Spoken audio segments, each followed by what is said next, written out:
Graça e paz. Amém. Vocês estão bem? Amém. Abra sua Bíblia no livro de João, capítulo 20, versículo 20. Estamos na mensagem de número 28, o pastor ressuscitado.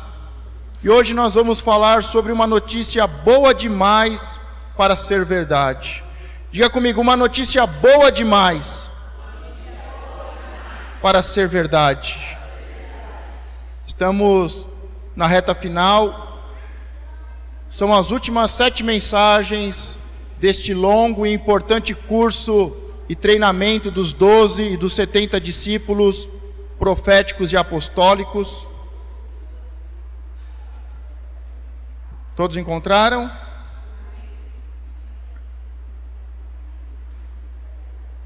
Versículo 20. Enquanto falava aos discípulos, mostrou-lhes as mãos e o lado. Então os discípulos ficaram muito alegres ao verem o Senhor. Amém? Agora vamos do versículo 24 ao versículo 29. Felizes os que não viram e creram.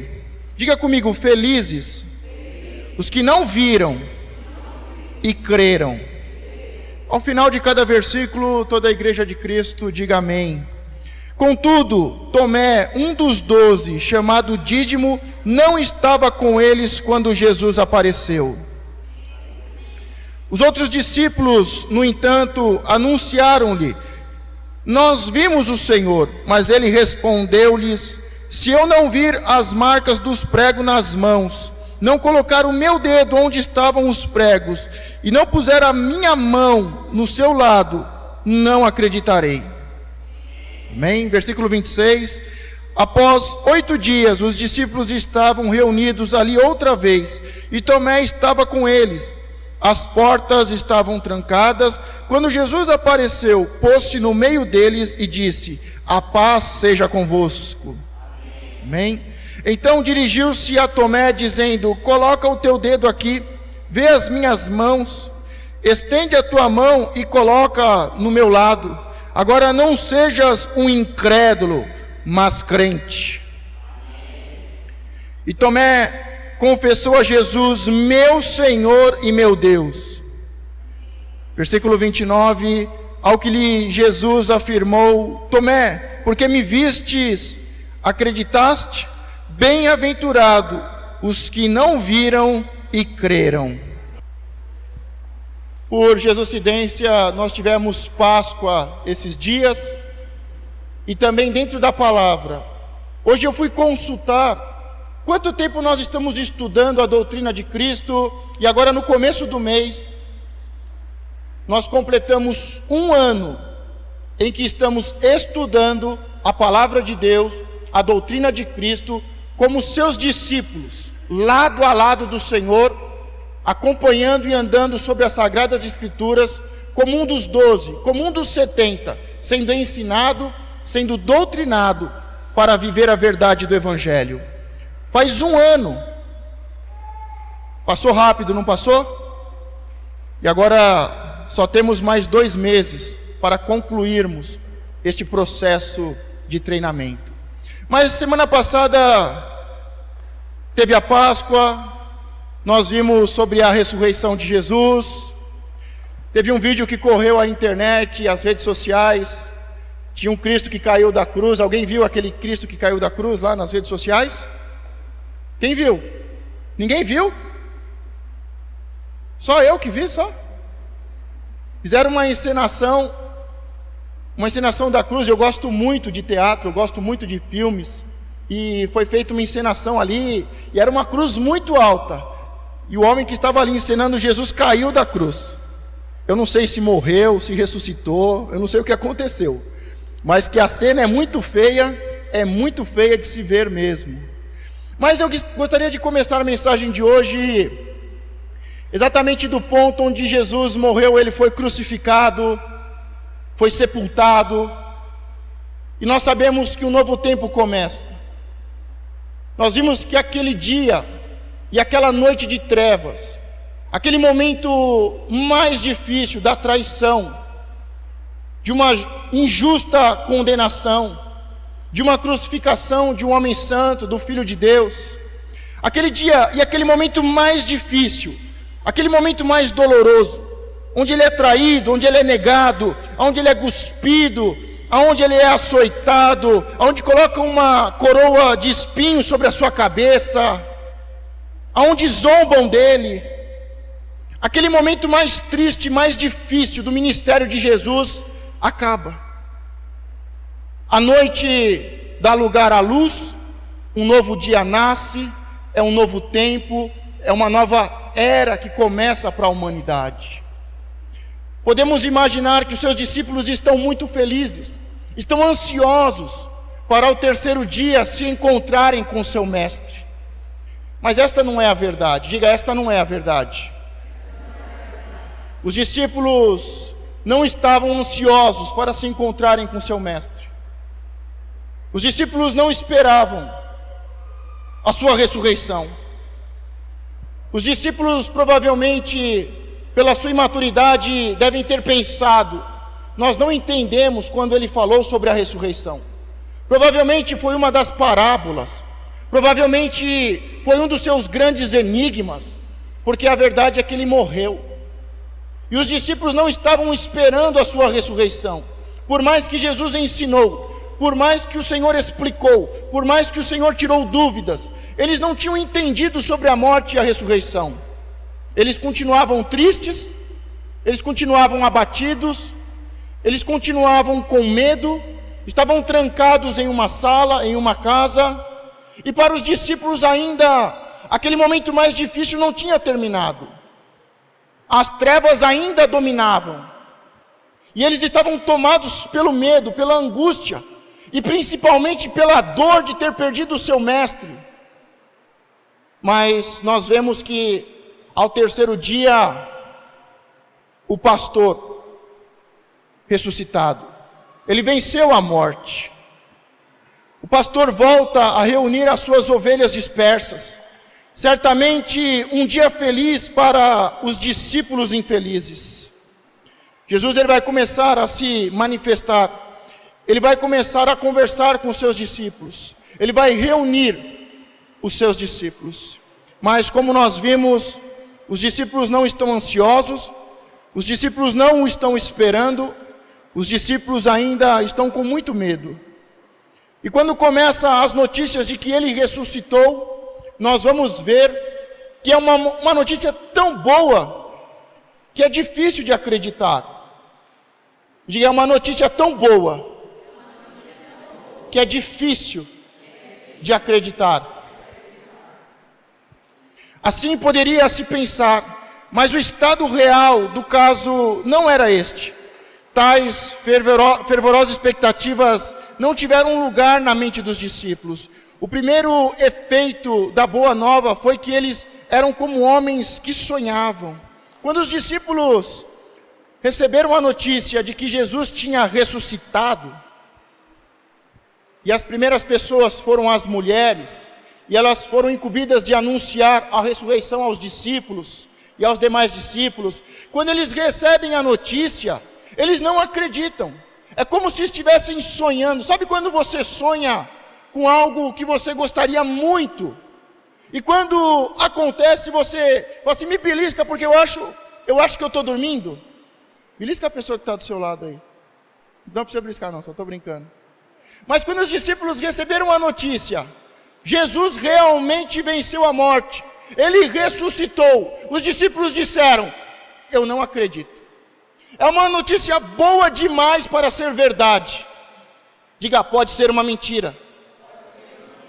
É uma notícia boa demais para ser verdade. E quando eles recebem a notícia, é como se eles estivessem ainda sonhando.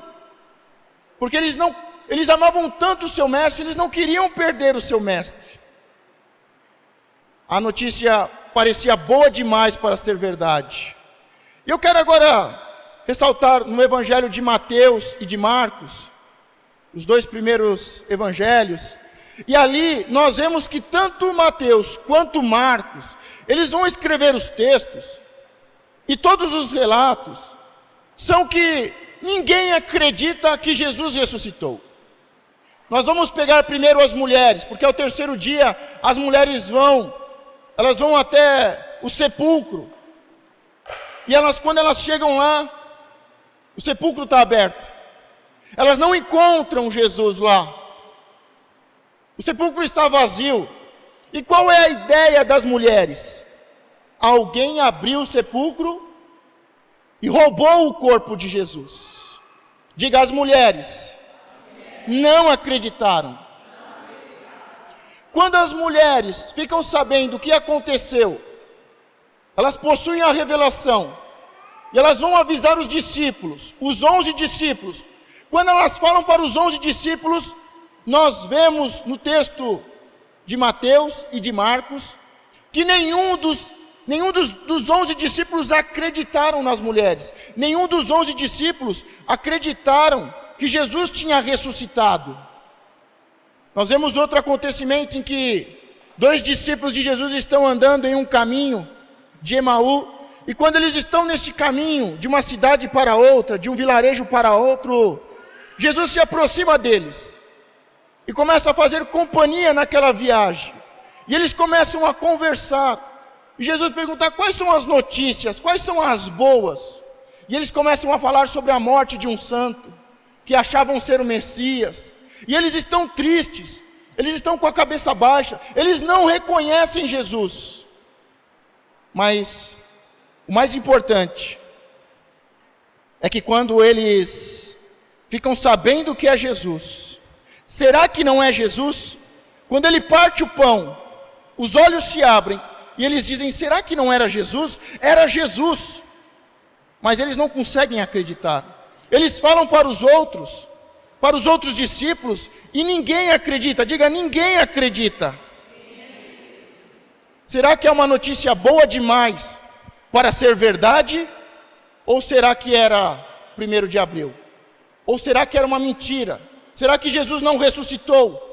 Quando olhamos os próximos evangelhos, no caso do evangelho de Lucas, nós vamos encontrar os mesmos relatos, os mesmos acontecimentos, e todos eles, desde as mulheres, os 11 discípulos, e uma pequena multidão de discípulos de Jesus, ninguém acredita que ele tinha ressuscitado.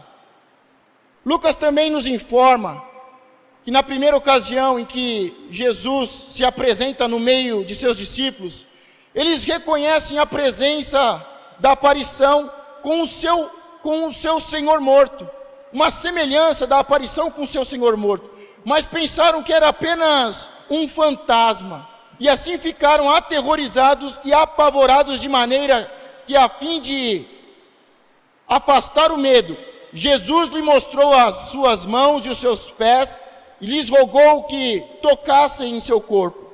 Assim, se convenceram de que ele não era um fantasma, mas um ser que possuía um corpo. No texto de Lucas e no texto de Mateus, no texto de Lucas e no texto de João, que nós lemos, capítulo 20, versículo 20, ali fala de um encontro especial de Jesus com os 11 discípulos. E quando Jesus se apresenta a eles, eles acham que é alguém, ou que é algo que tem a mesma aparência de Jesus. Sabe quando você encontra uma pessoa que parece outra? Tem pessoas que olham para mim e falam assim: puxa, o pastor parece tanto com o Giannichini, acho que é assim que se fala, eu não conheço bem ele, mas as pessoas costumam falar isso. Sabe essas pessoas que parecem uma com a outra? Então os discípulos do caminho, e agora os 11 discípulos, eles estão falando assim: não, não é Jesus, é alguém que parece com Jesus. É alguém que tem a mesma fisionomia. E o estado de medo deles era que podia ser um fantasma. Diga, podia ser um fantasma. Lembra quando nós estudamos sobre a primeira e menor crise? No barquinho, a crise na água e a crise na terra. Quando Jesus se aproxima deles andando sobre as águas, o que eles pensaram que era? um fantasma.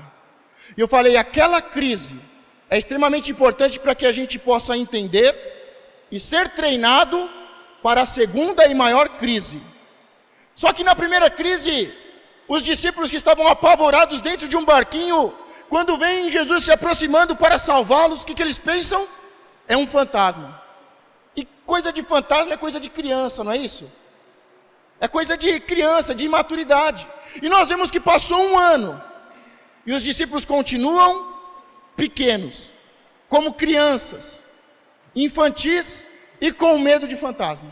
Eles estavam com tanto medo, eles estavam tão apavorados, que quando Jesus se apresenta, eles acham que é um fantasma.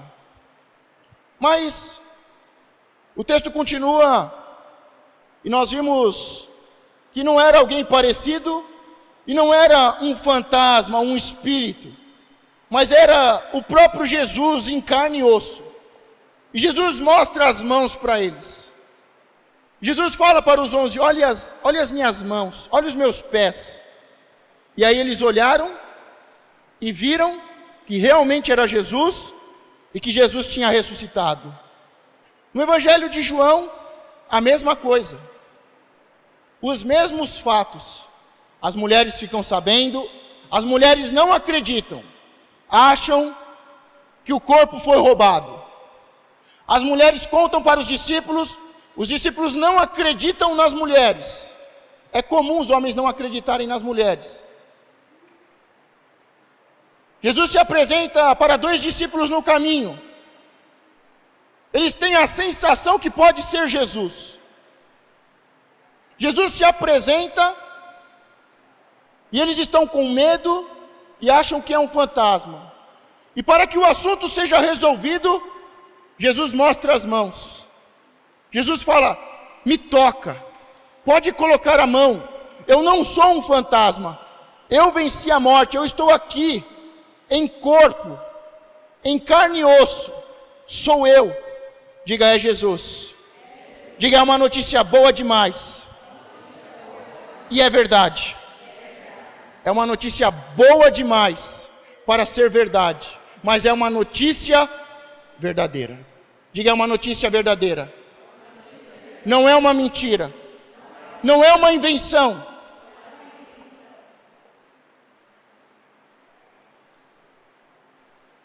As mulheres que haviam crido em Cristo não tinham mais expectativas da sua ressurreição do que os 11 discípulos. Como eu falei, as mulheres foram as primeiras a saberem que Jesus tinha ressuscitado. Elas não acreditaram. Elas achavam que o sepulcro tinha sido aberto e que o seu corpo tinha sido roubado. Mas quando elas sabem, e elas veem Jesus, elas creem que Jesus venceu a morte. E a grande questão é que as mulheres, elas não estavam mais preparadas do que os outros 11 discípulos para ver Jesus vencer a morte. Para todos eles, foi uma surpresa.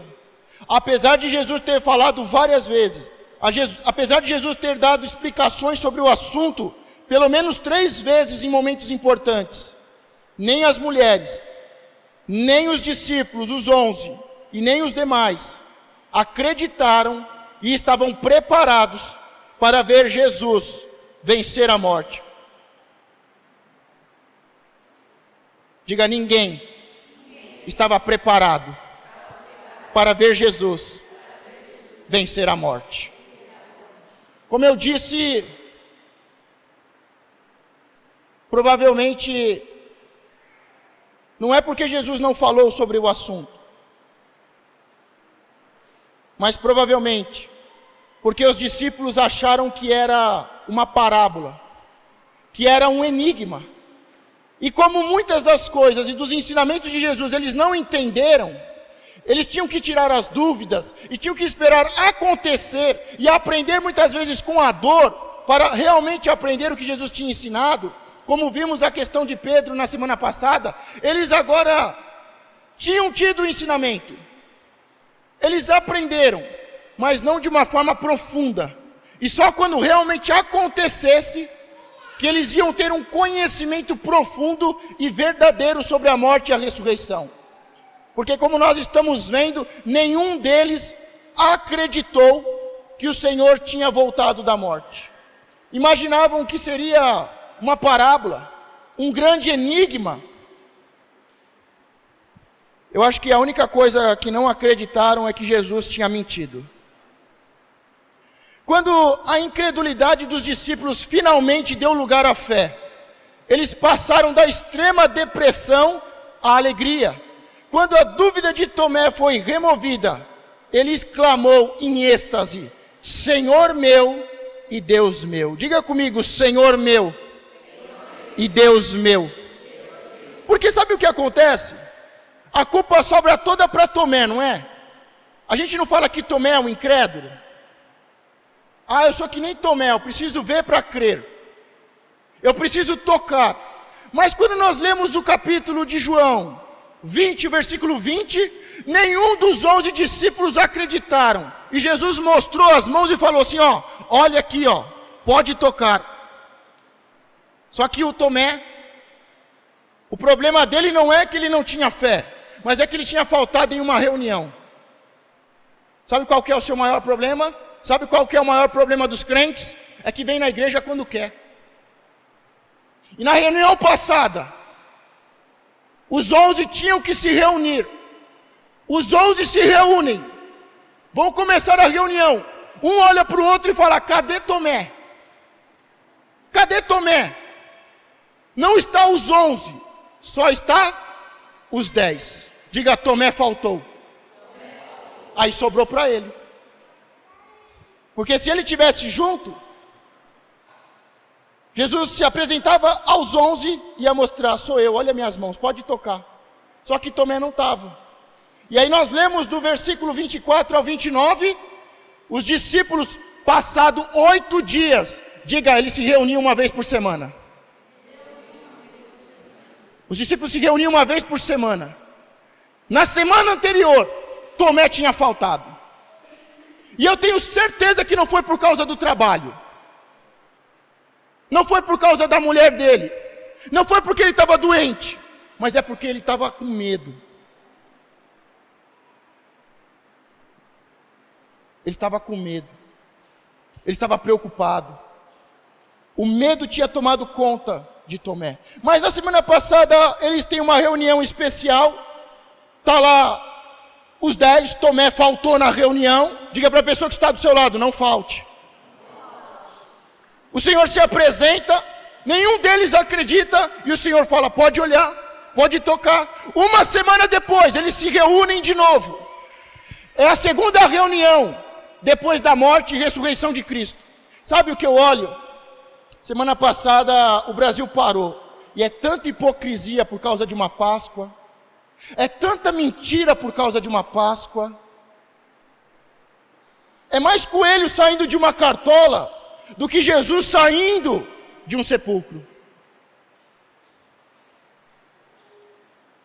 O resto do ano o povo brasileiro vai continuar mentindo, vai continuar em prostituição. Diga: eu não, pastor. Amém, eu acredito. Eu acredito. Diga: semana que vem eu não vou faltar não, pastor. Na segunda reunião, os discípulos estão ali e agora Tomé veio. Criou coragem.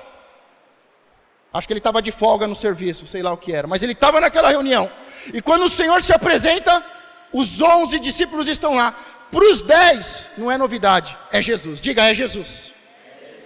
Agora para Tomé, é um grande susto. Ele está com medo.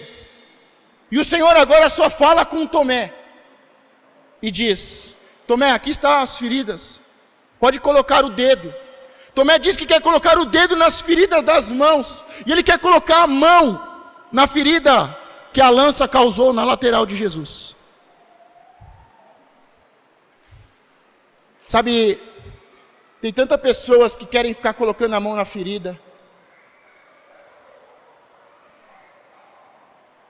Tantas pessoas que colocam a mão na ferida, chora. Imagine que você está com um machucado na perna. Fez um corte feio. Entrou um caco de vidro. O que eu vou ficar mexendo nisso? Eu sou médico. Tem que ir para o hospital. Quem tem que colocar a mão nessa ferida não é o pastor, não é você, é um médico. Tem feridas que estão no coração e na alma. E não adianta a sua vizinha. Não adianta você abrir a sua ferida para a sua vizinha. Para o seu melhor amigo. Ele não é um enfermeiro. Ele não é um médico. E muito menos o médico da nossa alma. Ele não é o nosso Senhor. Agora tem pessoas que quer colocar toda hora o dedo na ferida. Sabe aquela ferida que você tem? Toda hora a pessoa coloca o dedo naquela ferida. Toda hora trazendo em memória a ferida. Diga ao Senhor, vai curar as minhas feridas hoje. Eu vou sair daqui hoje, liberto e curado, pelo médico dos médicos. Por isso, se você não é um especialista, se você não é um médico, não coloque o dedo na ferida. Procure um médico. Se você não é um pastor, um sacerdote da alma, não abra o coração de ninguém. E não abra o seu coração para alguém que não é um sacerdote. Esses dias atrás, eu vi algo muito interessante. Eu não sei se é um artista ou se é um jogador de futebol, que ele estava andando num avião, e o piloto, por ser muito fã dele, deixou ele tirar foto dentro da cabine. Alguém viu essa reportagem? Faz algum tempo atrás, faz um mês, uns 2 meses atrás. Se eu não me engano, é um jogador de futebol. Ele estava viajando de avião, e o piloto, muito fã dele, abriu a cabine para que ele pudesse entrar. Ele sentou na poltrona, tirou fotos, e aí o que aconteceu? O supervisor dele viu que ele tinha aberto a cabine para uma pessoa estranha, e que aquela pessoa estranha, que na verdade era muito conhecido e famoso, estava sentado na cadeira, na poltrona do piloto. Aquele piloto foi advertido seriamente. Aí sabe o que ele falou? Não, eu não abri a aeronave estava no chão, a gente não estava voando. Aí eles pegaram a foto e falaram assim, ó, tá aqui, ó, todos os números mostrando aonde vocês estavam. Vocês não estavam no chão. A aeronave estava voando. A cabine deveria estar fechada. Ele não poderia entrar. Mas porque ele é seu amigo, você abriu a cabine e colocou todo mundo em risco. Deixa eu te falar uma coisa. Alguém aqui está com dor de dente? Aquela dor gostosa de canal, assim, sabe? Falam que a pior dor que tem é a que eu estou sentindo. Mas os especialistas dizem que a pior dor é a dor de dente, de canal. Quantos já teve dor de dente, de canal? Levanta bem a mão para ver. Legal, eu também já tive. Já dói, não dói? Você está com dor de dente. Você está com algo muito...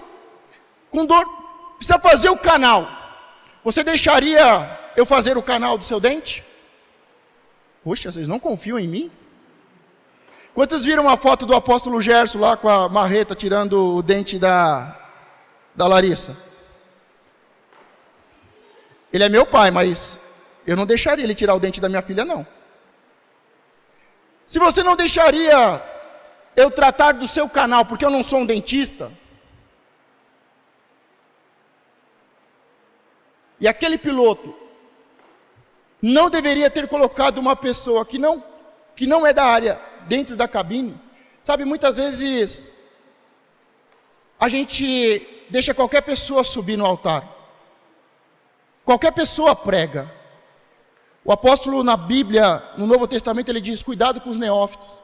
A pessoa conhece a Cristo hoje, amanhã ela está pregando. Mas a gente é inocente demais. A gente é muito inocente, a gente é muito bonzinho. Qualquer um pode pregar, pastor. A pessoa se converteu ontem, hoje ela já quer ser pastor. Ela se converteu hoje, amanhã, ou melhor, ontem ela já está pregando. Você não deixaria uma pessoa que não tem uma especialização fazer o seu canal? Você não daria uma justiça na causa, uma causa na justiça, os fatores, mas você não daria a uma pessoa que não é advogado, ou daria? Você tem que falar, não, tem que ser um advogado, e tem que ser um advogado experiente. Você, se tivesse um caco de vidro, quebrou uma garrafa, entrou na sua perna, você vai gritar de dor e ia falar, não, me leva para o hospital, é o médico que vai mexer. Agora, com a sua alma, com o seu coração, você deixa qualquer um falar. Você deixa qualquer um ministrar a sua alma. Você está entendendo por que muitas vezes a alma está ferida? É a mesma coisa, quantos já viram um médico? Ele é médico. E ele faz uma cirurgia plástica. Aumenta os seios, diminui a barriga, não sei o quê. Só que aí no final fez um estrago. E aí vai descobrir que ele é médico, mas ele não é um especialista em cirurgia. Diga, cada um no seu lugar, no seu quadrado. Mas esta é a igreja brasileira. Voltando, enquanto a fé e a esperança dos discípulos estavam paralisadas, durante o intervalo entre a morte e a ressurreição de Jesus, seu amor permaneceu com uma vitalidade constante. Por mais que os discípulos não tinham entendido, por mais que os discípulos estavam com medo, e eles não tinham fé que Jesus ia vencer a morte, eles continuavam amando. A única coisa que fez com que os discípulos se mantivessem unidos foi o amor. Por isso, aqui fica uma dica para você. Quando você perder a sua fé, quando você perder a confiança, quando você não acreditar em mais nada, igreja é tudo igual, pastor. Não, eu sou diferente, eu não uso terno, nem gravata. Mas a igreja é tudo igual, pastor, eu cansei de igreja, é tudo do mesmo jeito, só dá coisa errada. Pastor, eu não acredito mais em ninguém. Quando você perder a sua fé, a sua confiança, quando você perder e desistir de tudo, você deve conservar o amor. Diga o amor. A palavra diz sobre fé, esperança e amor. E o amor é o maior. Por isso, você ainda tem vida. Não é quando tem esperança. A esperança é a última que morre, né, pastor? Isso é o que diz o ditado popular. Mas enquanto você tiver amor, ainda você tem vida. Você quer saber se uma pessoa está bem ou se ela está morta espiritualmente? Porque em Apocalipse diz que há uma igreja que se diz viva, tem culto, tem louvor, eles gritam, eles sapateiam, eles dizem que são vivos, mas o Senhor diz que estão mortos. Sabe por quê? Porque não tem amor. Diga, eu vou voltar a amar, ao primeiro amor. Os discípulos não podiam chamá-lo de grande enganador, pois não podiam crer que Jesus fosse um enganador. Poderiam ter se enganado e não compreendido naquele momento alguns pontos em seu ensinamento. Mas um impostor, nunca.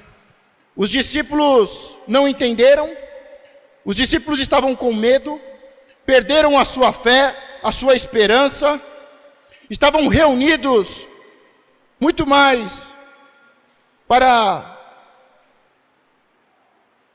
seguir as ordens de Jesus antes da crucificação, em que ele diz, olha, vou deixar um conselho, quando acontecer o pior, vocês estejam unidos como irmãos. E eles ali, a única coisa que eles conseguiram fazer, que Jesus tinha dado de conselho, entre muitos, 3 ou 4 muito importantes, teve um que eles conseguiram cumprir, que foi eles estarem juntos.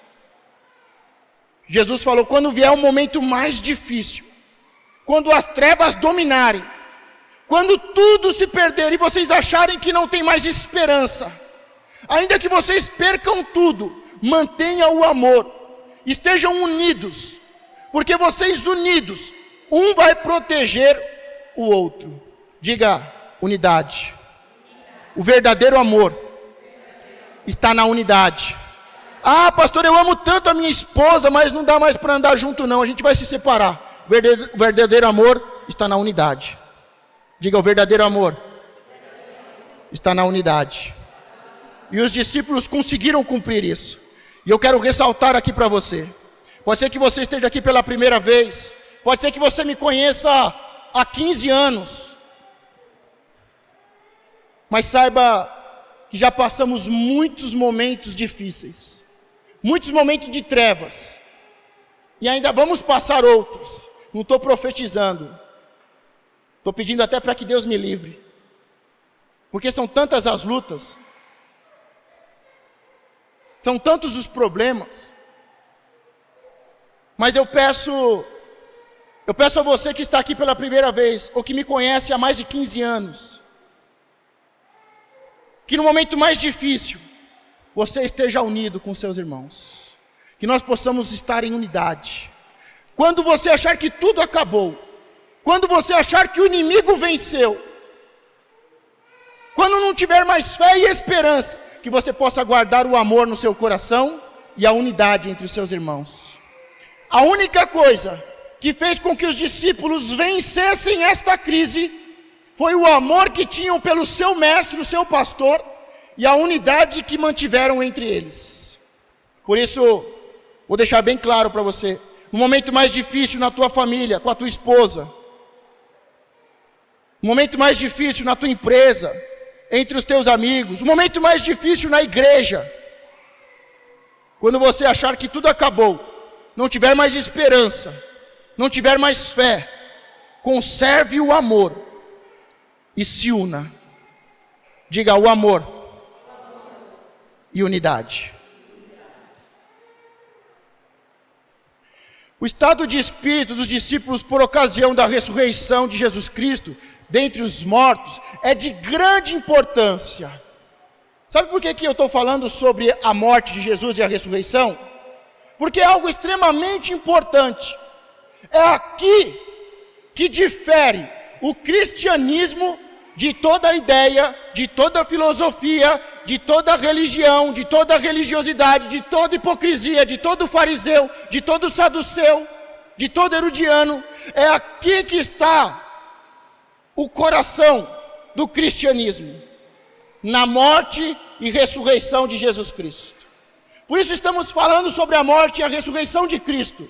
E principalmente, eu estou querendo destacar para você que ninguém acreditou que Ele ressuscitou. Diga comigo, ninguém acreditou que Ele ressuscitou. Eu espero que até você esteja duvidando. Só que nós estamos vendo aqui que nenhum dos discípulos acreditou. Diga, nenhum dos discípulos acreditou. Até eu estou com dúvida. Estou falando sério. Por isso que eu estudei. Quantos assistiram o filme Uma Mente Brilhante? A história de um matemático que tem uma mente brilhante, que desenvolveu uma série de teorias, um homem fantástico. Um bom homem, um bom casamento, um bom professor, desenvolveu muitas teorias importantes, viveu na época da Guerra Fria, só que ele tinha um problema na mente.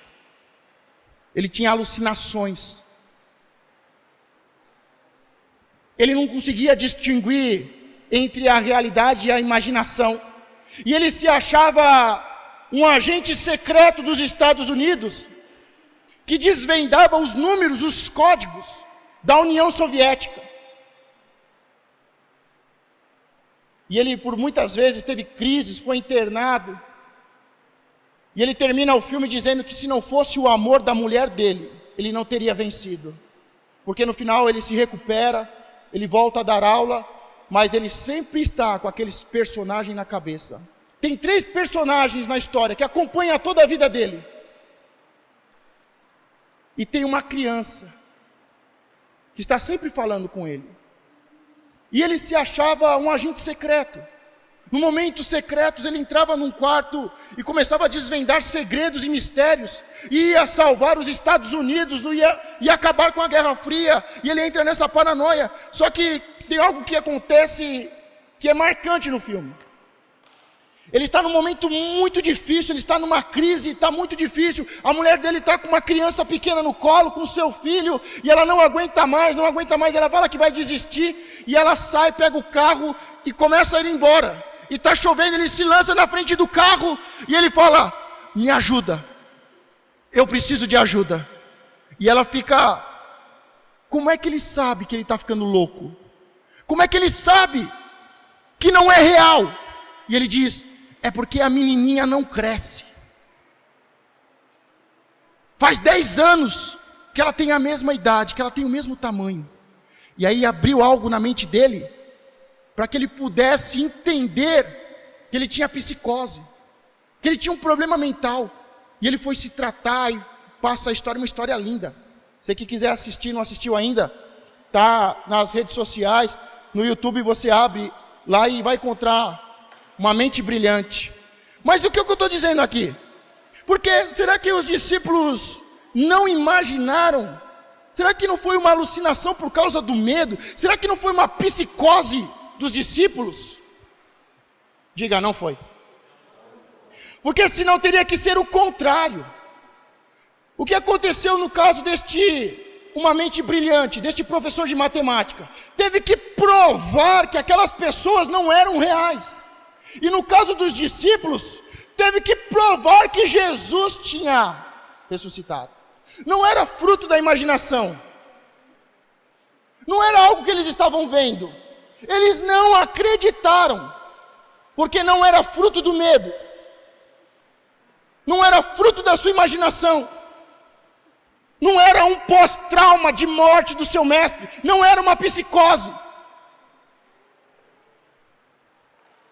Teve que se provar. Jesus faz questão de provar que ressuscitou. Ele fala com as mulheres, ele fala com 2 discípulos no caminho, ele se apresenta aos 10, ele se apresenta aos 11, e depois se apresenta a uma multidão de aproximadamente 500 pessoas. Diga, Jesus ressuscitou. É uma notícia boa demais para ser verdade, mas é verdade. Agora o que eu acho interessante, poucos dias depois da Páscoa, o que vem? 1º de abril. E a gente acha que é uma brincadeira. É uma brincadeira. Poucos dias depois, uma semana depois, 1º de abril, o dia da mentira. Os sacerdotes da época, conhecendo Jesus, os seus discípulos, e o que Jesus ensinava, e principalmente as escrituras que diziam que Jesus ia vencer a morte, eles prevendo a ressurreição, eles pedem aos sacerdotes, e os sacerdotes conversam com as autoridades políticas, e eles pedem uma guarda, para que fique ali no sepulcro, para que caso alguém queira roubar o corpo, e dizer que aconteceu o que estava escrito na escritura, que Jesus ressuscitou, estaria a guarda ali, para impedir que o corpo fosse roubado, e que a palavra que estava escrita fosse confirmada, de uma forma mentirosa pelos discípulos. Mas diga aos discípulos de Cristo, não mentem. Diga aos discípulos de Cristo, não mentem. Agora os sacerdotes, os políticos, o povo que é filho de Satanás, e a palavra diz que Satanás é o pai da mentira. Esses mentem. Vou repetir, os sacerdotes, os pastores da época, os pastores, os políticos e o seu povo. Então eles prevendo isso, eles pedem uma guarda. Eles falam, olha, coloque ali soldados, porque com certeza eles vão roubar o corpo e vão dizer que Jesus ressuscitou. E a autoridade política autoriza, só que realmente Jesus ressuscitou, venceu a morte, e aí eles fazem com que os soldados mintam. Diga que você dormiu à noite. Eles dão um valor, eles pagam para que eles possam mentir.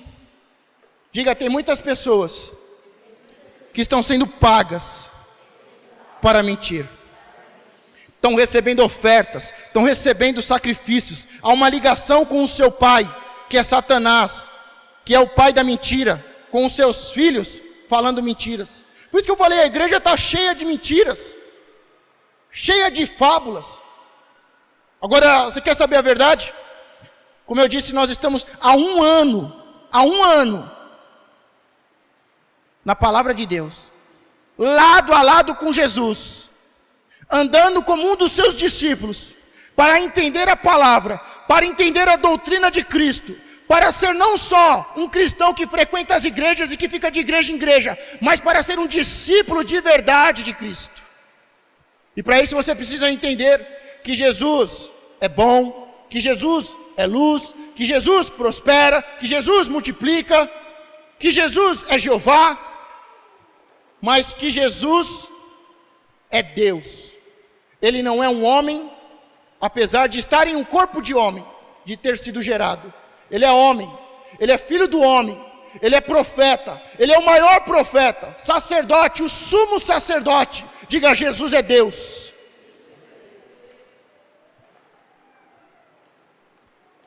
E ele morreu e ressuscitou por mim. Diga, ele morreu e ressuscitou por mim. A teoria do roubo do corpo inventado pelos sacerdotes. Roubar o corpo para propagar a crença da ressurreição. Que interesse eles teriam em propagar uma crença que eles mesmos não nutriam? Sabe, disseram que os próprios discípulos roubaram o corpo de Jesus para dizer que Jesus ressuscitou. Para que eu vou inventar uma mentira? E depois eu vou morrer por essa mentira. Porque eles foram capturados, eles foram torturados, alguns foram serrados no meio, outros foram enforcados, outros morreram a flechas, a espada, mas todos eles disseram, eu não vou negar o meu Deus. Eles morreram então por uma mentira. Sabe, as minhas filhas, a criança na faixa etária até os 7, 8 anos, ela inventa, ela imagina, e às vezes começa a mentir. Faz parte do crescimento, desenvolvimento da criança. Ela tem que criar, ela tem que inventar, ela tem que imaginar. Mas quando ela começa a mentir, no sentido de levar vantagem, ela precisa ser corrigida. E quando há uma mentira, eu aperto as minhas, fala a verdade. O Espírito Santo vai revelar. Outro dia minha filha, ela tinha feito algo errado, e eu sabia que era ela. E eu falei, olha, não vou falar nada, o Espírito Santo não faz lembrar, não é isso que o Espírito Santo faz, então você vai lembrar. Ela saiu, daqui a pouco ela volta, pai, o Espírito Santo falou, fui eu mesmo. O Espírito Santo faz lembrar. Então quando a gente aperta, quando a gente está entre a vida e a morte, a gente vai falar, não, é mentira. Para que eu vou morrer por uma pessoa que não ressuscitou? Mas os 12 discípulos deram a sua vida, porque não era uma mentira. Diga, não era uma mentira. Era uma verdade. Muito boa. O uso que temos feito das dúvidas dos discípulos com relação à ressurreição de Cristo, não é apenas legítima, mas é exatamente o que pretendia ao serem registradas. Por que foi registrado? Que ninguém entendia, e todo esse processo que aconteceu. Para que todos nós, hoje, pudéssemos entender que era uma verdade, e que precisava ser entendida de forma racional. Os evangelistas relataram cuidadosamente estas dúvidas, para que nós não tivéssemos nenhuma dúvida.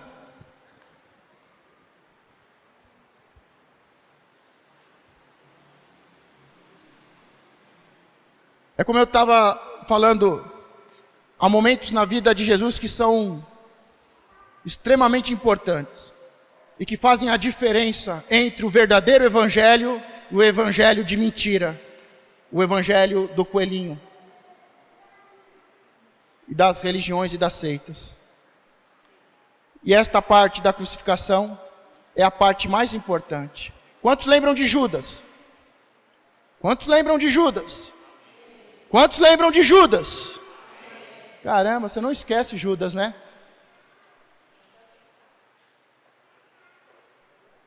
Judas, ele traz o seu mestre e ele se enforca. Ele comete o ato mais abominável dentro da cultura judaica, que é tirar a sua própria vida. É se colocar na posição de Deus para tomar a decisão de quem tem a vida e quem tem a morte. dentro da cultura judaica, este é o princípio mais alto, mais elevado, que o homem não deve se meter nele. Tirar a sua própria vida. É algo extremamente abominável. Mas Judas, ele trai, ao invés de se arrepender, ele se mata, faz algo abominável, termina algo que começou tão bonito, um encontro com Jesus, um discipulado, recebeu poder e autoridade, conheceu a doutrina, mas traiu, negou, vendeu, se profanou, e ele agora morreu. E tem que entrar alguém no lugar dele. Diga, alguém vai substituir Judas. E quando Pedro olha, depois que Jesus ele sobe aos céus, Pedro olha para eles e fala, olha, nós éramos 12, porque 12 é o número das horas do dia, das horas da noite, dos meses do ano. O número 12 é um número que representa o símbolo de plenitude, de controle, de governo.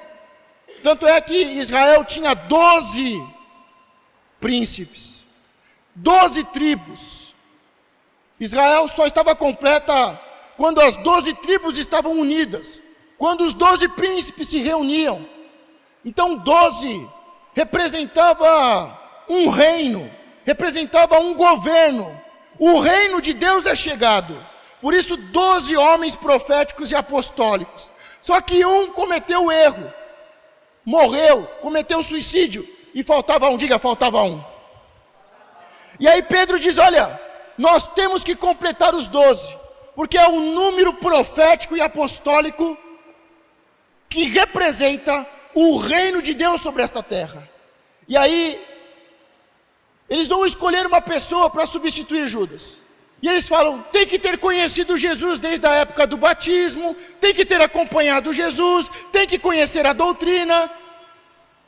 E o principal,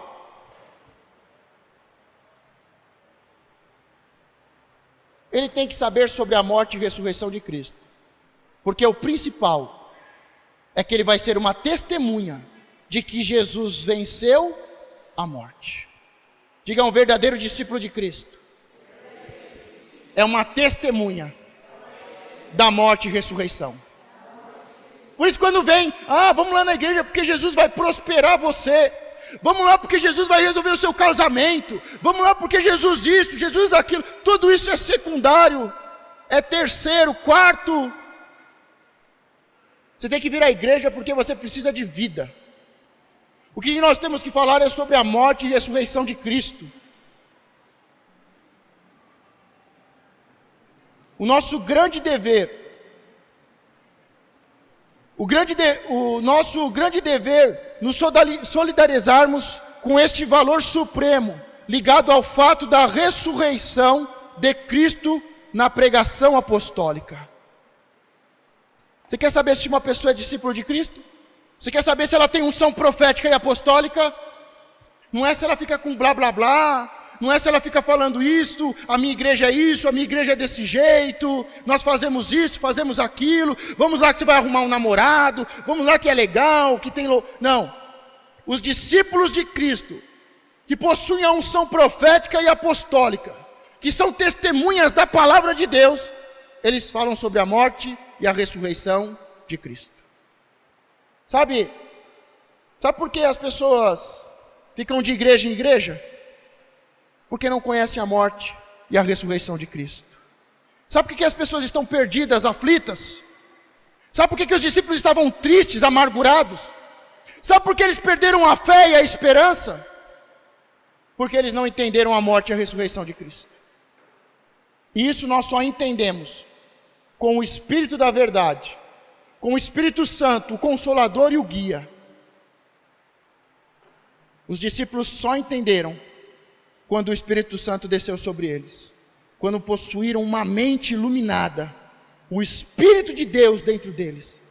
Você pode ter certeza, você pode andar do lado de Jesus a vida toda, mas enquanto Jesus não estiver dentro da sua vida, você vai ser sempre um Pedro, vai ser sempre um João, vai estar sempre negando, vai estar sempre cometendo erros, vai estar sempre voltando atrás. Diga, não é ser um discípulo que anda lado a lado. e que conhece a doutrina. Esta é a minha parte de fazer. Como sacerdote, esta é a minha parte. É fazer com que você entre no caminho. Jesus é o caminho, a verdade e a vida. O meu papel como sacerdote não é ficar dando tapinha nas costas. Não é ficar indo de casa em casa comendo churrasco. Se for pizza, a gente conversa. O papel do sacerdote não é blá blá blá, não é. O papel do sacerdote é te colocar no caminho. É te ensinar a palavra. É fazer com que você ande lado a lado com Jesus e conheça a doutrina de Cristo. A palavra que está aqui, ó. Agora, Ele habitar dentro de você, é com você e Ele. A palavra diz que com a imposição de mãos, a pessoa pode ser batizada com o Espírito Santo. É uma das formas. Não é a principal. Porque a primeira e principal, eles começaram a orar. Jesus falou, ore, fique orando. Não saia de Jerusalém, não faça nada, até que o Espírito Santo venha do céu e habite em vocês. E eles ficaram orando, orando. Eu posso te ensinar a palavra, eu posso te doutrinar na palavra, mas quem tem que orar é você. Quem tem que buscar é você. E quando você busca, e quando você ora, o Espírito Santo entra dentro do teu corpo. Porque você deixa de ser um corpo qualquer, mas você se torna o templo do Espírito Santo. Acontece com a imposição de mãos, mas se não tiver oração, se você não buscar, não acontece. Pode ser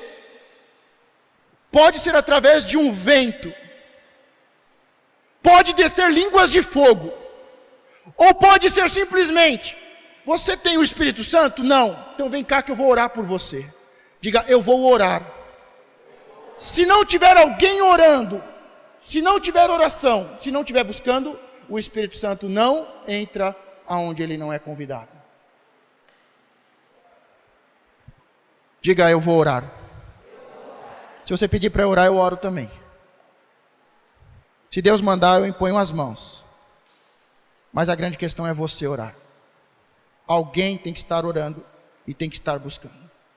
Tudo isso que eu estou ensinando é você do lado de Cristo, andando lado a lado com Cristo, como um discípulo de Cristo, e conhecendo a doutrina, ouvindo a doutrina e vendo os milagres de Deus. Mas Ele habitar dentro de você, diga, é comigo. Diga, é comigo.